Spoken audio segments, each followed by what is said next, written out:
Hello दोस्तों, इस YouTube channel पर स्वागत है। एनसीईआरटी बेस्ड क्वेश्चन है जो कि हम ऑब्जेक्टिव टाइप आपको क्वेश्चन करा रहे हैं, चैप्टर वाइज करा रहे हैं। आज का जो हमारा टॉपिक है वो है दोस्तों आनुवांशिकता एवं जैव विकास। इम्पोर्टेंट ये चैप्टर है, इससे एग्जाम में 1 से 2 प्रश्न हर शिफ्ट में जो है पूछे जा रहे हैं। चलिए क्लास को आरम्भ करते हैं। आप जो है इन प्रश्नों को ध्यान से देखिए, देखते हुए चलिएगा। जब एग्जाम में आएंगे आप आसानी से इनको लगा लोगे। चलिए क्वेश्चन नंबर हम पहला लेते हैं। मेंडल के नियमों की खोज पुनः किस वर्ष हुई? तो ये हुई थी 1900 ईस्वी में। कब हुई थी? 1900 ईस्वी में हुई थी। सेकंड प्रश्न, एक संकर क्रोस की द्वितीय पीढ़ी F2 में शुद्ध तथा संकर गुणों वाले पौधों का अनुपात कितना होता है? आपने ये पढ़ा होगा 3:1 होता है। देख लीजिए किस ऑप्शन में 3:1 बन रहा है। तो सेकंड वाले विकल्प में बन रहा है 75:25। नेक्स्ट प्रश्न को देखते हैं। स्वतंत्र अपव्यूहन के नियम अनुसार मिलते हैं। तो मेंडल ने दोस्तों 3 नियम दिए थे, ये आपका तीसरा नियम ही है। तो इसमें आपको आंसर चुनना है। तो इसका आंसर बनेगा एक पौधे का जीन स्वतंत्र रूप से पौधे के अन्य जीनों से मिलते हैं। तो यहाँ पर आपको देख लेना है क्वेश्चन। चलिए नेक्स्ट प्रश्न को लगाते हैं। बीजों का गोल आकार एवं पीला वर्ण होता है। यदि बीज जो है गोल आकार के एवं पीला वर्ण वाले होते हैं तो वो पूर्ण प्रभावी होते हैं। क्या होते हैं वो? पूर्ण प्रभावी होते हैं। ये आपको याद रखना है। नेक्स्ट पर आते हैं। मेंडल ने अपने आनुवांशिकता के प्रयोग किस पौधे पर किए थे? तो मेंडल ने आनुवांशिकता के लिए जिस पौधे का चुनाव किया था उस पौधे का नाम है स्वीट पी। याद रखिए, मटर तो हम जानते ही हैं, तो इसके आगे जो लगा हुआ है स्वीट पी, ये ही कंप्लीट है। ठीक है, नेक्स्ट पर आते हैं। मटर के लंबे पौधे का क्रॉस बोनो पौधे से कराने पर F1 पीढ़ी में उत्पन्न पौधे, तो उत्पन्न पौधे क्या होंगे? केवल लंबे होंगे। मटर के लंबे पौधे का क्रॉस बोने पौधे से कराने पर, यानी कैपिटल टी का स्मॉल टी से क्रॉस कराने पर दोस्तों कैपिटल टी और स्मॉल टी बनेगा। तो इस पीढ़ी में केवल लंबे पौधे ही उत्पन्न होंगे। क्वेश्चन नंबर 7 है। पुष्प में लाल रंग लक्षण प्रभावी, इसका विपरीत या तुलनात्मक लक्षण क्या होगा? तो ये हो जाएगा सफ़ेद पुष्प। ऑप्शन तीसरे वाला यहाँ पर सही है। प्रश्न नंबर नेक्स्ट है। शुद्ध लाल तथा सफ़ेद पुष्पों में परपरागण से प्रथम पीढ़ी में कैसे पुष्प उत्पन्न होंगे? यहाँ पर देखिए ध्यान से, इम्पोर्टेंट क्वेश्चन है। शुद्ध लाल शुद्ध सफ़ेद पुष्पों में परपरागण से कह रहा है प्रथम पीढ़ी में कैसे पुष्प उत्पन्न होंगे? तो लाल पुष्प जो है उत्पन्न होंगे, और इसने प्रथम पीढ़ी जो है दिया हुआ है। यही आपका राइट आंसर रहेगा। प्रश्न नंबर आपका 9 है। एक संकर क्रोस का समलक्षणी अनुपात कितना होता है? याद रखना है 3:1 होता है। ठीक है, नेक्स्ट प्रश्न पर आ जाते हैं। मटर के लाल पुष्प पर क्रॉस सफ़ेद पुष्प से कराने पर प्रथम पीढ़ी में लाल पुष्प उत्पन्न होते हैं, और यदि द्वितीय पीढ़ी में कुल 50 पुष्प वाले पौधे प्राप्त होते हैं। लाल पुष्प वाले पौधों की संख्या आपको बतानी है। इम्पोर्टेंट है। मटर के लाल पुष्प का क्रॉस सफ़ेद पुष्प से कराने पर प्रथम पीढ़ी में, देख यहाँ तक भी आंसर बन जाएगा। ये कैसे पुष्प उत्पन्न होते हैं? लाल पुष्प उत्पन्न होते हैं यदि द्वितीय पीढ़ी हो। ठीक है, तो द्वितीय पीढ़ी में कह रहा है, और यहाँ पर 50 सफ़ेद पुष्प वाले पौधे प्राप्त होंगे दूसरी पीढ़ी में। तो लाल पुष्प वाले पौधों की संख्या कितनी है?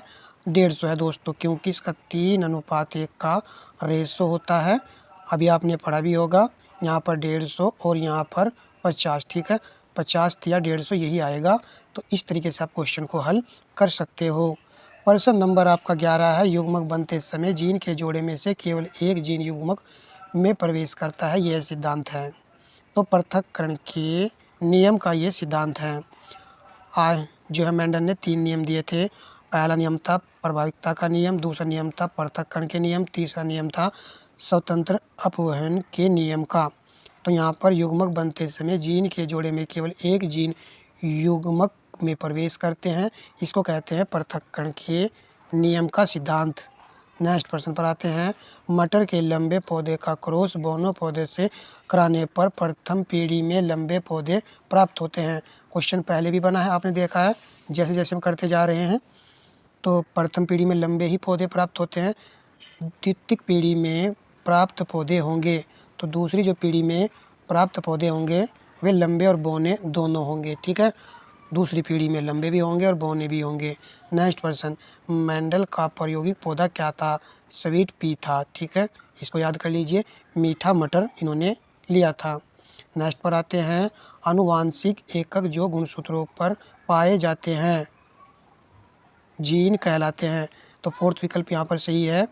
प्रश्न नंबर आपका 15 है, विपरीत लक्षणों के जोड़ों को कहते हैं युग्मक, विकल्पी या एलिमोर्फ। इसको याद कर लीजिए। देखिए दोस्तों, हम जो भी क्वेश्चन करा रहे हैं वो अथेंटिक है एग्जाम के लिए। वीडियो को पूरा देखा करो, निश्चित ही सफलता मिल जाएगी। हो सके तो दोस्तों वीडियो को लाइक शेयर भी कर दिया करो अपने दोस्तों में। T.H. मॉर्गन ने अपना आनुवांशिक प्रयोग किस पर किया था? तो ये किया था फल मक्खी पर। तीसरा विकल्प यहाँ पर सही है, आनुवांशिकता के जनक हैं। हम सभी जानते हैं कि ग्रेगर जॉन मेंडल जो आनुवांशिकता के जनक हैं। प्रश्न नंबर आपका 18 है, पृथक्करण का नियम प्रस्तुत किया था? तो ये किया था ग्रेगर जॉन मेंडल ने। इन्होंने कितने नियम दिए थे? 3 नियम दिए थे, जो कि मैंने आपको ऊपर बताए हैं। प्रश्न ऐसे ही पूछ लेता है एग्जामिनर। क्वेश्चन नंबर आपका 19 है, उत्थान मटर में अप्रभावी लक्षण है। तो अप्रभावी लक्षण के लिए झुर्रीदार बीज आएगा, तो यानी कि यहाँ पर सेकंड विकल्प सही रहेगा। प्रभावी लक्षण के लिए गोल बीज आता है। ठीक है, नेक्स्ट पर आ जाते हैं।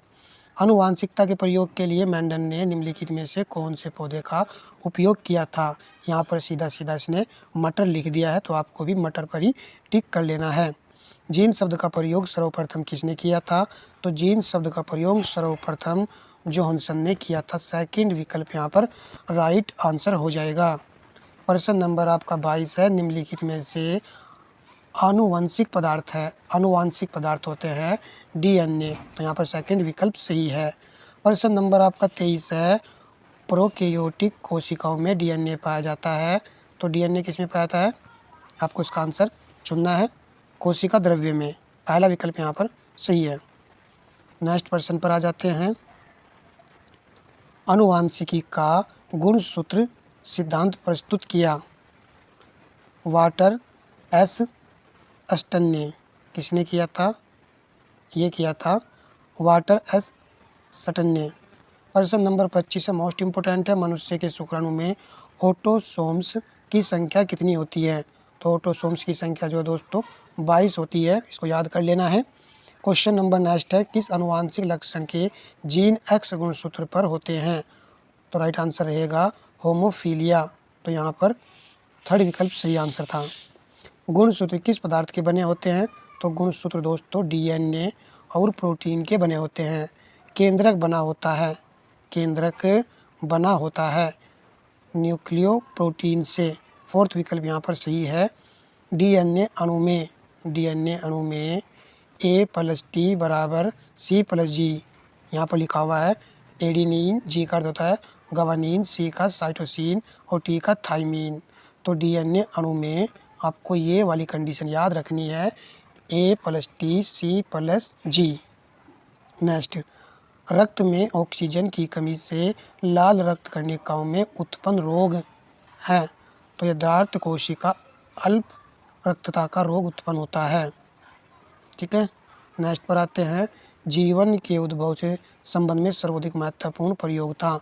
जीवन के उद्भव के संबंध में तो ये सर्वाधिक महत्वपूर्ण प्रयोग था मिलर ने किया था। वायुमंडल में निम्नलिखित में से अब कौन सी गैस नहीं है? मीथेन नहीं है। ठीक है, नेक्स्ट, आदिकालीन पृथ्वी का तापमान 6000 डिग्री सेल्सियस 5000। ये दोनों ऑप्शन आपको ध्यान से देख लीजिए यहाँ पर, क्योंकि 6000 डिग्री सेल्सियस यहाँ पर भी दिया हुआ है और यहाँ पर भी दिया है, तो 5000 और 6000 डिग्री सेल्सियस जो होता है। नेक्स्ट पर आते हैं, डॉक्टर हरगोविंद खुराना को नोबेल पुरस्कार मिला था 1970 में मिला था। केंद्रक बना होता है न्यूक्लियो प्रोटीन्स का। इसका बना होता है न्यूक्लियो प्रोटीन्स का बना होता है केंद्रक। नेक्स्ट पर आते हैं, जैव विज्ञान की मौलिक परिकल्पना के अनुसार, तो यहाँ पर आंसर हो जाएगा जीवों का विकास क्रमिक रूप से हुआ है, जिसमें सरल संरचना वाले जीवों से अधिक जटिल संरचना वाले जीव बनते हैं। जैव विकास की मौलिक ये परिकल्पना है, जिसमें जीवों का विकास क्रमिक रूप से हुआ है, जिसमें सरल संरचना वाले जीवों से अधिक जटिल संरचना वाले जीव बनते हैं। इंपॉर्टेंट क्वेश्चन ये भी। जातियों की उत्पत्ति नामक पुस्तक के लेखक, ये मोस्ट इंपॉर्टेंट रहेगा, डार्विन। ठीक है, डार्विन। नेक्स्ट पर्सन, जैव विकास में प्राकृतिक वर्ण के सिद्धांत को बताने वाले वैज्ञानिक थे डार्विन। जैव विकास, तो जैव विकास का सिद्धांत किसने दिया था? ये डार्विन ने ही दिया था। लेमार्कवाद का मुख्य आधार था उपार्जित लक्षणों की वंशागति। तो यहाँ पर 39 का फर्स्ट है।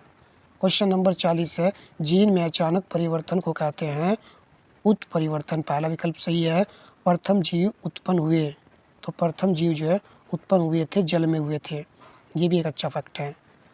स्टेनले मिलर ने अपने प्रयोग के लिए कौन सा मिश्रण लिया था? तो इन्होंने मीथेन, अमोनिया और हाइड्रोजन गैस को लिया था।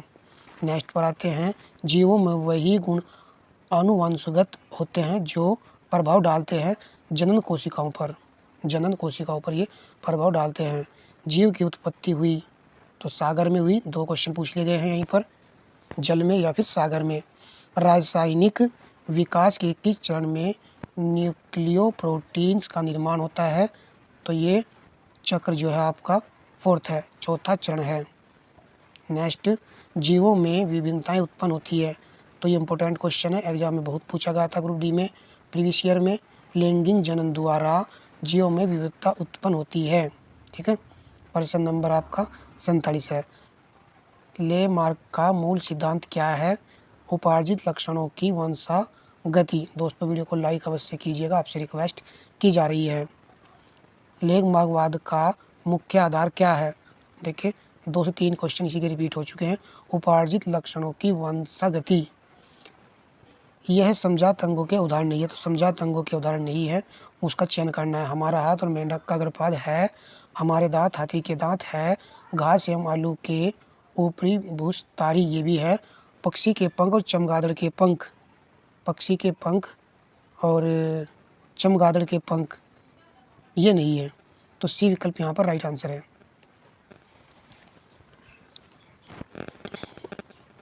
प्रश्न नंबर आपका 50 है। विकासीय दृष्टि से हमारी किससे अधिक समानता है? चिंपैंजी से है, जीवाणु से है, छिपकली से है या फिर जापानी मछुआरा से है? ये भी एक इम्पोर्टेंट क्वेश्चन है। तो आपको जो आंसर चुनना है वो चिंपैंजी नहीं चुनना है। विकासीय दृष्टि से, वैज्ञानिक दृष्टिकोण से हमारी किससे अधिक समानता है? तो यह आएगा जापानी मछुआरा से है। ठीक है, जापानी मछुआरा। नेक्स्ट पर आते हैं, क्योंकि यहाँ पर जापान के लोग और हम लोग जो एक जैसी समानता प्रदर्शित कर रहे हैं। अब आ जाते हैं हम, ये 2 क्वेश्चन और रह गए हैं। तो यहाँ पर देखिए दोस्तों, समझात अंगों का उदाहरण है। तो अभी हमने क्वेश्चन पढ़ा था, हमारा हाथ और कुत्ते के अग्रपाद है, हमारे दांत हाथी के दांत ये भी है, आलू एवं घास के ऊपरी भूस्तारी ये भी है। तो ये सभी जो है समझात अंगों के उदाहरण हैं। वीडियो का लास्ट अंतिम पर्सन है, चैनल को सब्सक्राइब कर सकते हो दोस्तों।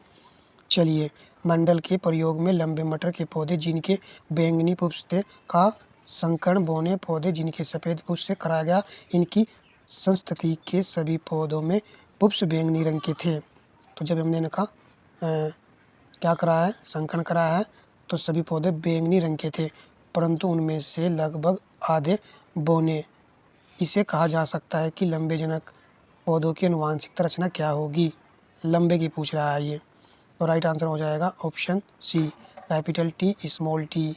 ठीक है, और कैपिटल डब्लू ये आपको याद रखना है। ठीक है, तो यहाँ पर जो है सी विकल्प राइट आंसर था। पूरा वीडियो देखने के लिए दोस्तों धन्यवाद। वीडियो आपके लिए हेल्पफुल रहा होगा, और एग्जाम में दोस्तों 2 से 3% भी इस चैप्टर से पूछे जा सकते हैं। किसी न किसी शिफ्ट में क्वेश्चन पूछे ही जा रहे हैं। तो धन्यवाद दोस्तों। इसी प्रकार हम नेक्स्ट वीडियो लेकर आएंगे आपके लिए बेस्ट क्वेश्चन की, जो कि चैप्टर टॉपिक पर ही आधारित होगी। धन्यवाद दोस्तों।